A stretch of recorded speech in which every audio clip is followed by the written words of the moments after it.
بسم اللہ الرحمن الرحیم الحمدللہ والصلاة والسلام علی رسول اللہ وعلی آلہ وصحبہ ومن والہ اما بعد۔ معزز حاضرین اور پردہ نشین خواتین، چند منٹ بچے ہوئے ہمارے پاس اور آج کا یہ دن یعنی آج کے پروگرام کا یہ حصہ اختتام کو پہنچا جاتا ہے، تو ان بچے کچھ لمحات میں جو آخری میسیج مجھے آپ کو دینا ہے وہ ہے کن داعیا وإلا ستكون مدعوا۔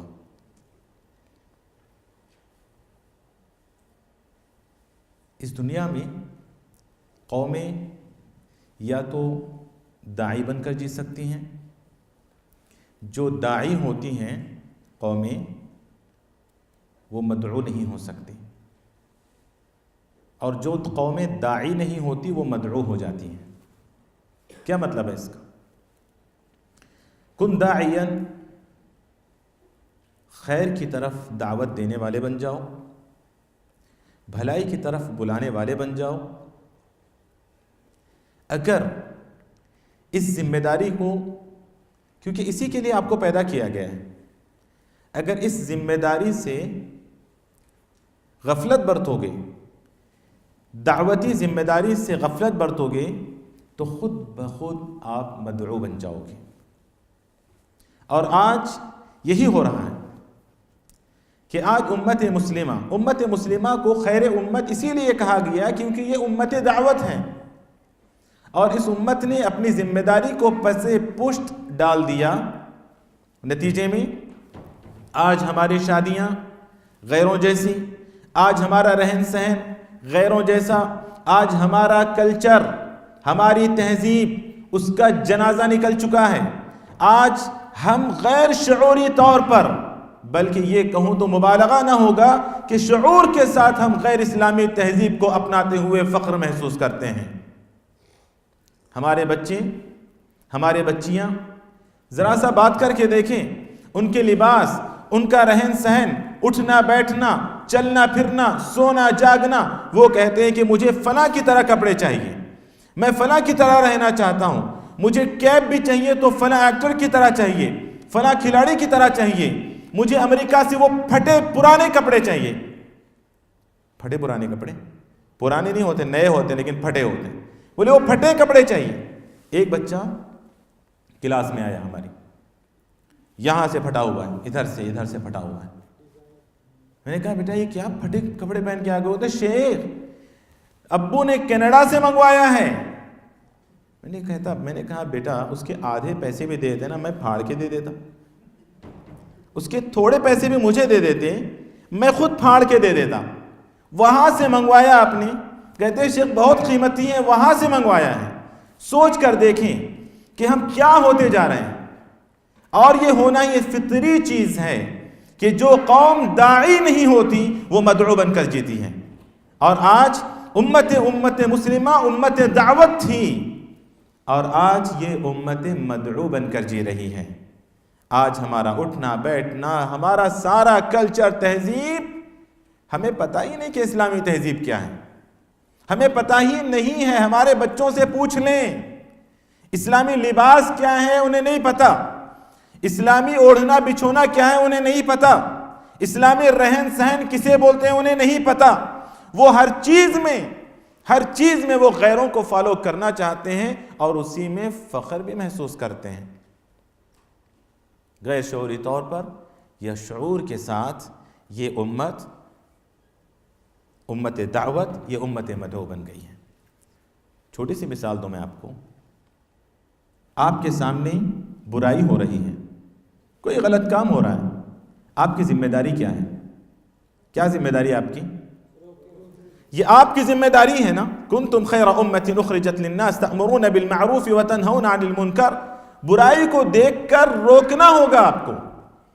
نہیں روکنے کا مطلب یا تو یہ ہے کہ انتہائی کمزور درجے کا ایمان ہم رکھتے ہیں، وذالک اضعف الایمان، یا پھر ہمیں اس برائی کا احساس نہیں ہے، ہم اس برائی کو برا نہیں سمجھتے ہیں، اس لیے ہم نہیں روکتے۔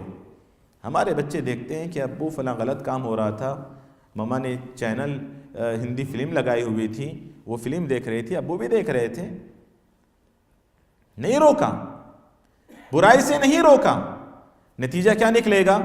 آج بچہ اپنے باپ کو دیکھ رہا ہے، اپنی ماں کو دیکھ رہا ہے غلطی کرتے ہوئے. ماں ناراض مت ہوں، کیونکہ ان کے پاس زیادہ ٹائم ہوتا ہے نا، تو وہ زیادہ بیٹھتی ہیں ٹی وی کے سامنے. یہ بیچارہ تو آفس میں تپ رہا ہوتا ہے. تو اس لیے میں نے خواتین کا نام لے لیا. آپ لوگ ناراض مت ہوں، ماشاءاللہ آپ لوگ بہت اچھی خواتین ہیں. میں ان خواتین کی بات کر رہا ہوں جو ٹی ویوں کے سامنے بیٹھتی ہیں بہت زیادہ. تو جب دیکھتا ہے بچہ یا ہماری اولاد دیکھتی ہے کہ بچہ، یہ ماں ہماری مسلسلات میں، مطلب ہے کہ سیریلز میں مشغول ہے، ساس بہو کے قصے دیکھ رہی ہے، اور پھر پتہ نہیں کون کون سے وہ ڈرامے دیکھ رہی ہیں، اور ابو دیکھ کر خاموش ہیں. آج بچہ ماں کو غلطی کرتے ہوئے دیکھتا ہے، باپ کی خاموشی کو دیکھتا ہے، کل وہ خود بھی اس غلطی میں، اس برائی میں مبتلا ہو جاتا ہے.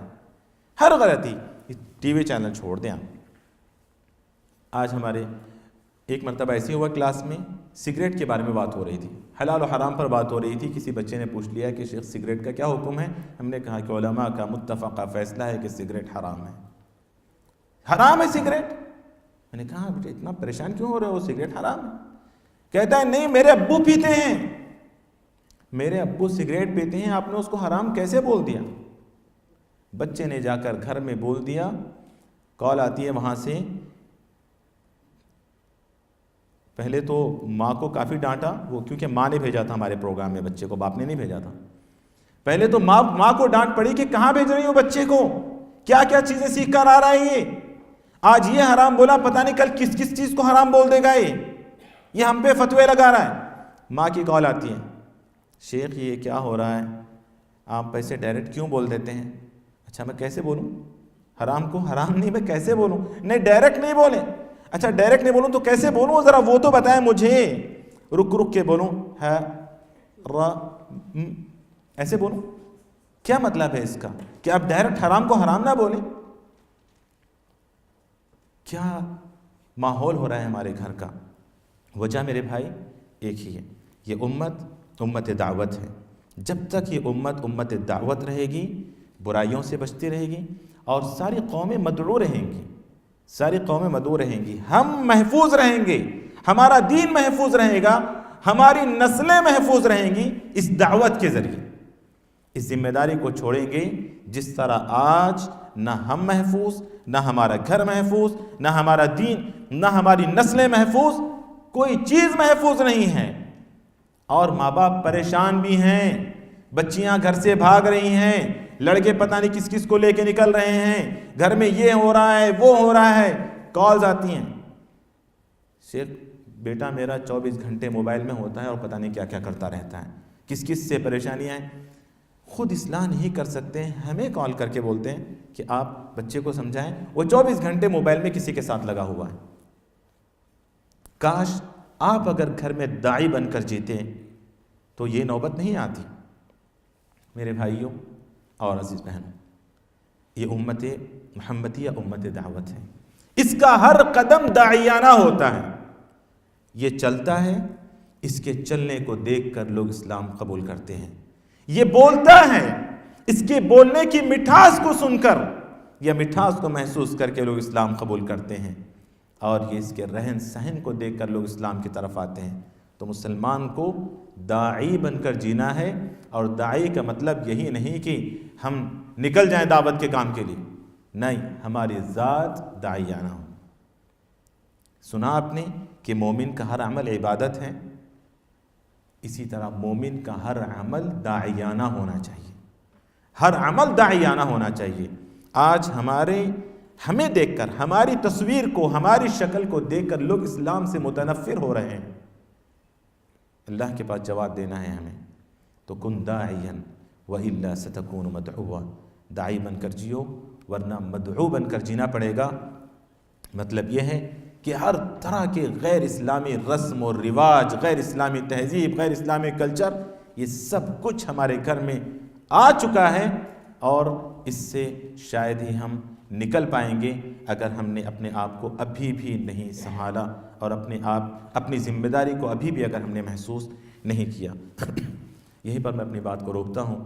اللہ تعالیٰ سے دعا کرتا ہوں کہ اللہ رب العالمین جو کچھ باتیں ہم نے سنی ہیں ان باتوں پر عمل کرنے کی توفیق عطا فرما۔ اے اللہ ہمیں سچا پکا مسلمان اور مومن بنا، داعی دین بنا، مبلغ دین بنا، اپنے آپ کی، اپنے نسلوں کی، اپنے معاشرے کی، ملک کی حفاظت کی اللہ ہمیں توفیق عطا فرما۔ آمین۔ وصلی اللہ وسلم وبارک علی نبینا محمد وعلی آلہ وصحبہ اجمعین والحمد للہ رب العالمین۔ اگر کوئی سوال ہے آپ لوگوں کے پاس آج کے اس تمہیدی خطاب سے متعلق تو سوال کر سکتے ہیں آپ سب۔ چند منٹ ہمارے پاس بچے ہوئے ہیں، پھر انشاءاللہ اس کے بعد چھٹی ہو جائے گی۔ صرف آج کے اس تمہیدی خطاب سے متعلق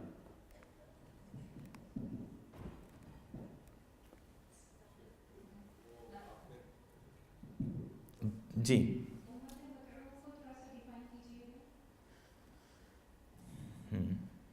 اتنی دیر تو میرے خیال میں وہی میں نے زیادہ بولا کہ امت مدعو کسے کہتے ہیں، کہ داعی بلانے والا، اور مدعو جس کو بلایا جاتا ہے، جس کو بلایا جاتا ہے۔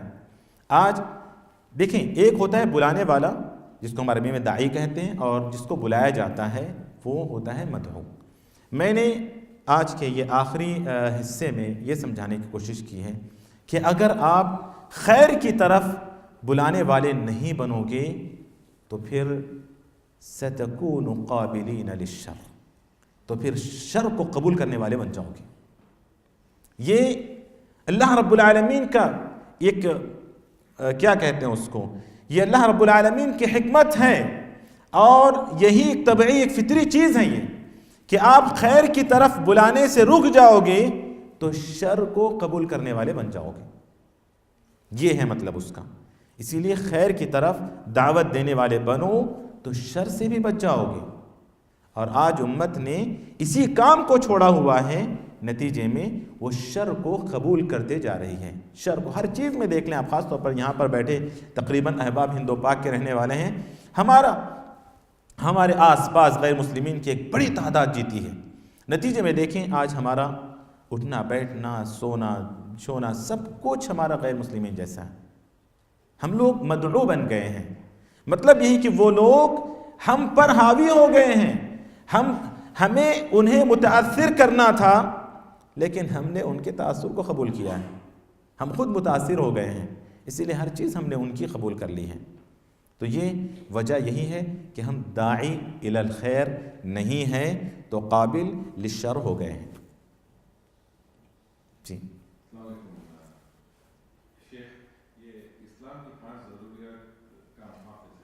بالکل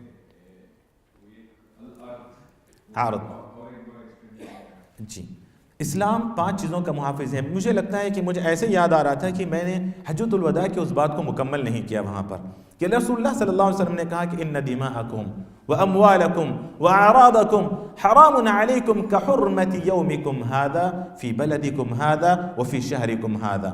رسول اللہ صلی اللہ علیہ وسلم نے کہا کہ لوگوں سن لو، مسلمانوں سے خطاب، صحابہ سے خطاب، کہا کہ تمہارے خون، ان دماءکم واموالکم تمہارے مال، واعراضکم تمہاری عزتیں، ان دماءکم واموالکم واعراضکم حرام علیکم، کوئی کسی کا مال ناحق نہیں کھائے گا، حرام ہے، کوئی کسی کی عزت کے ساتھ کھلواڑ نہیں کرے گا، حرام ہے، اور کوئی ان دماءکم واموالکم واعراضکم کوئی کسی کا ناحق خون نہیں بہائے گا، حرام ہے۔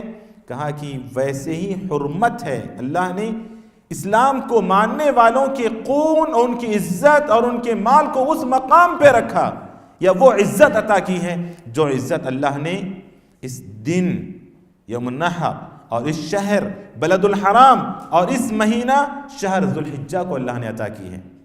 وہ مقام اللہ تعالیٰ نے مسلمان کے خون کو عطا کیا ہے جو مسلمان کا خون کے آج پانی سے زیادہ بہہ رہا ہے۔ اللہ مسلمانوں کی حفاظت فرمائے۔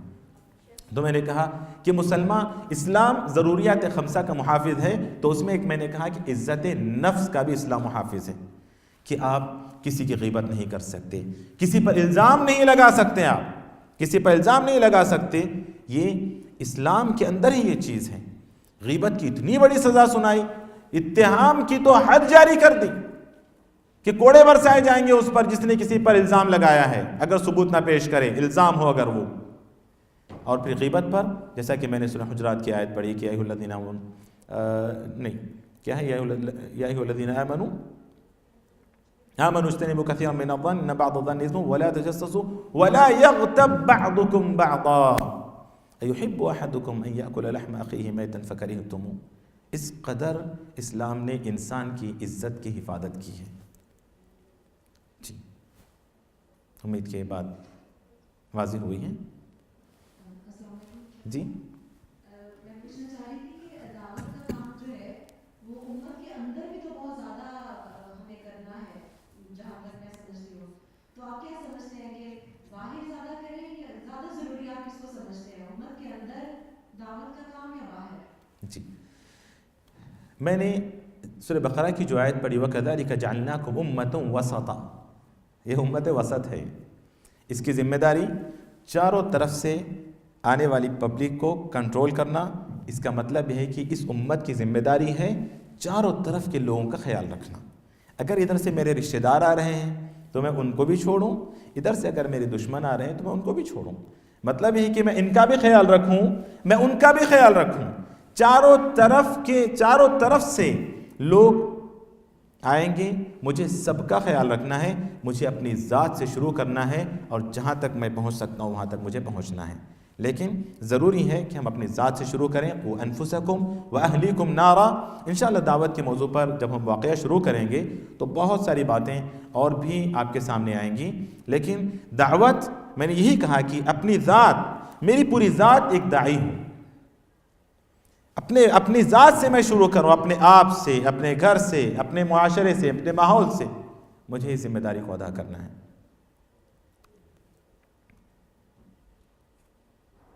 کچھ لوگ امت میں بڑھ گئے ہیں، کچھ بولتے ہیں نہیں صرف اپنوں کا خیال رکھو، کچھ اپنوں کا خیال رکھو صرف، کچھ بولتے ہیں نہیں باہر لوگوں کا خیال رکھو۔ نہیں، ہم کہتے ہیں قرآن نے کہا تم امت وسط ہو، تم سب کا خیال رکھو، یہاں بھی تمہاری ذمہ داری ہے، وہاں بھی تمہاری ذمہ داری ہے۔ نبی کریم صلی اللہ علیہ وسلم دار ارقم میں، حضرت ارقم بن ارقم کے گھر میں، جو اس کو مرکز بنایا تھا، اسلام قبول کر مسلمانوں کی تربیت بھی کرتے تھے۔ نئے جو مسلمان ہوتے تھے ان کی تعلیم گاہ، ان کی تربیت گاہ بھی تھی وہ، اور آپ غیر مسلمین کے پاس بھی جاتے تھے، مشرکین کے پاس بھی جاتے تھے، یہودیوں کے پاس بھی جاتے تھے، عیسائیوں کے پاس بھی جاتے تھے۔ مسلمانوں کے سارے کام ہمیں کرنے ہیں۔ یہاں یہ جو بڑھ گئے ہم لوگ کہ ہم صرف مسلمانوں کو دیکھیں گے، مار کھا رہے ہیں۔ غیروں کو پتہ ہی نہیں ہے کہ اسلام کیا ہے، اسلام کس قدر امن و شانتی کا دین ہے، نہیں جانتے، اسی لیے وہ ہمیں اٹھے بیٹھے مار رہے ہیں۔ تو ہماری ذمہ داری بہت بڑی ہے، ذمہ داری کو ہمیں محسوس کرنے کی ضرورت ہے۔ چلیں، سبحانک اللہم و بحمدک اشہد ان لا الہ الا انت استغفرک و اتوب الیک۔